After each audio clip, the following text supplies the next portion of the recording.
Francis പാപ്പയുടെ സ്മരണകളിരമ്പിയ വേദിയിൽ കക്ഷി രാഷ്ട്രീയങ്ങൾക്കും മതവ്യത്യാസങ്ങൾക്കും അതീതമായി ഏവരും പങ്കുവച്ചത് ലാളിത്യത്തിന്റെയും എളിമയുടെയും ഓർമ്മകൾ. ക്രിസ്തുവിന്റെ സന്ദേശം ജീവിതത്തിൽ ഉൾക്കൊണ്ട മഹാമനുഷ്യനാണ് ഫ്രാൻസിസ് പാപ്പയെന്ന് governor Rajendra Vishwanath Arlekar. The departure to celebrate in a way the departure of a great soul. It has always been said that it is the celebration of the great souls when they depart from the earth. Francis പാപ്പയുടെ വിയോഗം ലോകത്തിന്റെ മുഴുവൻ നഷ്ടമെന്ന് മാർത്തോമാ സഭ bishop Isaac Mar Philoxenos. ഒരു ജനകീയനായ പരമാധ്യക്ഷൻ എന്ന രീതിയിൽ കത്തോലിക്ക സഭയ്ക്ക് മാത്രമല്ല മറ്റ് സഭകൾക്കും സർവ മനുഷ്യർക്കും വളരെയധികം ആദരവും സന്തോഷവും വെളിപ്പെടുത്തിയതായ ഒരു ജീവിതമായിട്ട്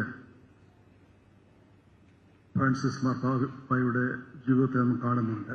ചക്രവർത്തിയെ പോലെ അന്തസ്സും ദാസിനെ പോലെ വിനയവും ഉള്ള മഹാമനുഷ്യനായിരുന്നു ഫ്രാൻസിസ് പാപ്പയെന്ന് സ്വാമി ഗുരുരത്നം ജ്ഞാന തപസ്വി.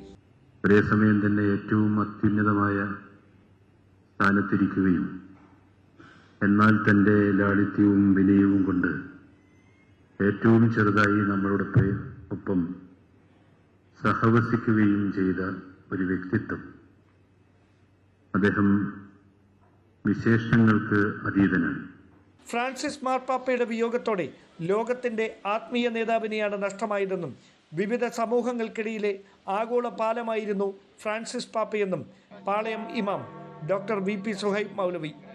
വലിയ നാവോടുകൂടി ഒരുപാട് പറയാൻ കഴിയുന്ന, പറയുക എന്നതിനപ്പുറത്ത് നമ്മളൊക്കെ വലിയൊരു പ്രചോദനമായിട്ട് തന്നെ സ്വീകരിച്ചിരിക്കുന്ന ഫ്രാൻസിസ് മാർപ്പാപ്പയെ സംബന്ധിച്ച് നമുക്ക് അനുസ്മരിക്കേണ്ടത്. ഫ്രാൻസിസ് പാപ്പയെ അനുസ്മരിച്ചുകൊണ്ട് പാളയം സെന്റ് ജോസഫ്സ് കത്തീഡ്രൽ ദേവാലയത്തിൽ നടന്ന പ്രത്യേക ദിവ്യബലിയിൽ ലത്തീൻ അതിരൂപത archbishop doctor Thomas J Netto മുഖ്യ കാർമ്മികനായി.